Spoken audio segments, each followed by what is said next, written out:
Conclusion partielle, phrase de transition. Pour ceux qui ne sont pas encore abonnés, abonnez-vous et laissez-moi en commentaire ce que vous ne comprenez pas en classe. Nous avons une dissertation à faire dans la partie développement. Je pense que les autres vidéos, j'ai montré comment on fait une première partie, n'est-ce pas, la structure. Maintenant, dans la structure, à la fin, il y a quoi? Il faut une conclusion partielle. Et enfin, une phrase de transition. Aujourd'hui, je vais vous montrer c'est quoi une conclusion partielle et une phrase de transition. Comment le faire? Ici, par exemple, la première partie, nous avons une littérature engagée. Après avoir respecté la structure du développement. Je viens dans la partie conclusion partielle. Ici, c'est quoi la conclusion partielle? C'est tout simplement résumer. Résumer la première partie, ce qu'on vient de dire. On a bel et bien défendu la littérature engagée.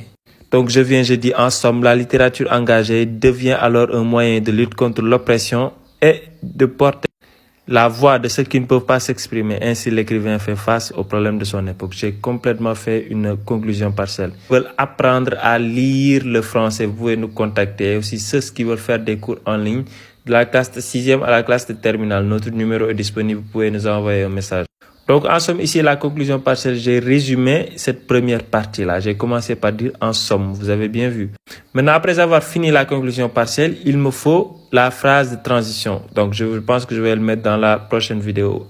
Si l'explication a été claire, écrivez-moi clair dans les commentaires et n'oubliez pas d'aller vous abonner sur mon compte YouTube, c'est disponible dans ma bio. Et n'oubliez pas de poser vos questions dans les commentaires.